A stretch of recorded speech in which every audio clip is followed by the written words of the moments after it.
Hi guys, welcome to the Indian Meeple channel, and today we are going to unbox Whirling Witchcraft. This is a game by AEG and it's a big box, but it is a smaller game. So let's see what we have here. So it's just a game about like these 3 steps. Basically, choose your recipes, transform ingredients and pass your cauldron. What you want to do in this game is kind of overflow a single type of component to the players on your left.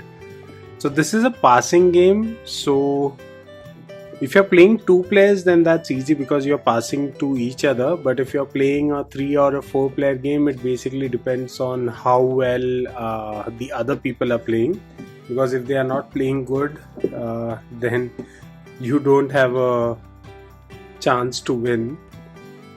So let's see what we have here. So first thing we got is the rule book. I think that's pretty big rule book for a game this size, but first we have to create the quadrant. First we have to create the cauldrons. I think, yeah, these are the cauldrons which we have to assemble first. We'll assemble one of them.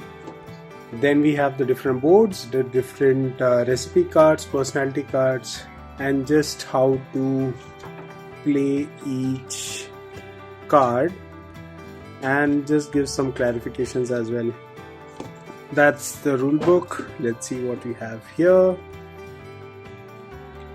So the first thing that you'll notice here are these cauldrons.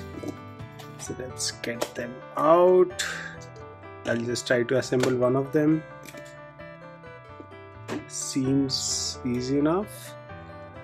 I think I have pieces missing. So these are 3 of those pieces.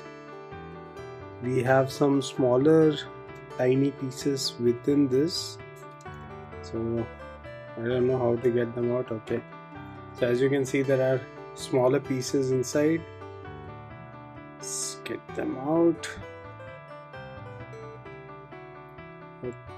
Okay, I just want to assemble one of them just to show you. Alright, and then these 2 pieces go into each other. I think these handles also, they also kind of come out.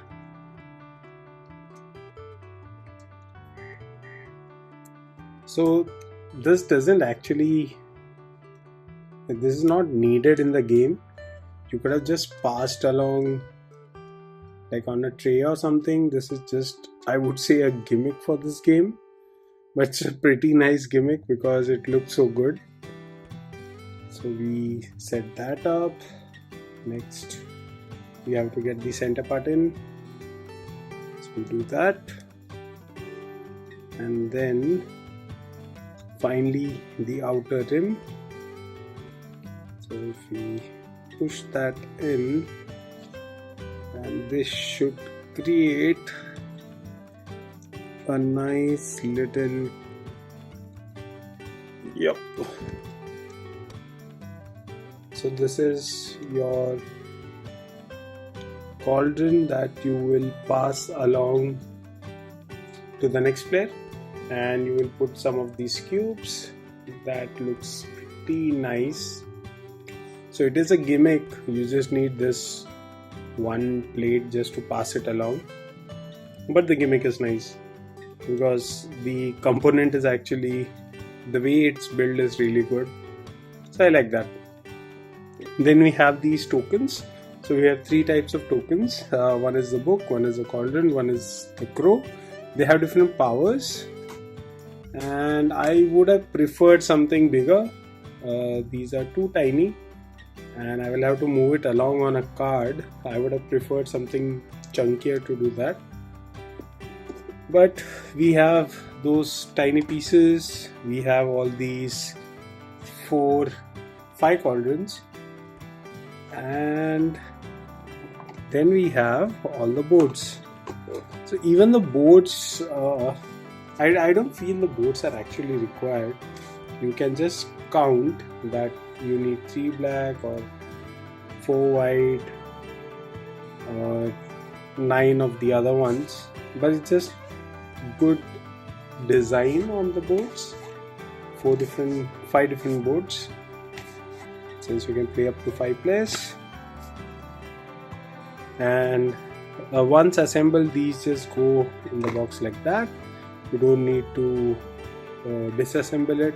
I like that part, that you don't need to break it apart. Then apart from the boards, we have the different ingredients. So these are just cubes, normal old board game cubes. The green ones are toad, so we have a bulk of them. The blue ones are spiders. So based on the other components, I would have preferred something cooler with these instead of those gimmicky cauldrons to pass along. These are spiders. Then we have the mushrooms, which are red. I'm just reading them from here like I had no clue. So those are mushrooms. I think all the cubes are pretty much the same. Then we have a pretty less number of mandrakes because you need only 4 for them to overflow. Those are the white cubes. And even lesser number of heart of shadows, which are these tiny black cubes. Only 3 are required for them to overflow. Those are the components in the game. You basically pass them along on these cauldrons. You give this to the guy on the left. At least they don't pop out when you're moving them around. I like that. That's something better than a tray, I suppose. Then we have finally the cards. Let's open them up. So this is an engine building game. You want to build an engine so that the other people will have ingredients overflowing on their boards, and as many as them overflows, you get them into your circle over here. And if you have 5, that triggers the end of the game. So let's see what we have here. So these are the Arcana cards. The smaller little tiny tokens will move from here based on what cards you're playing. So that is why I said it should have been on the board and been a bit chunkier. I would have liked it. Apart from that, we have, I think some of them are personality cards. Yep, these are personality cards. I think even more are personality cards. Yeah, I guess all of these are personality cards from the back. So you can see these different personalities on the back. Let's see them first. So we have all these different trickster, hidden power, blessed by Fae, all these different different items. This tells you what starting items you will have, and also gives you some power.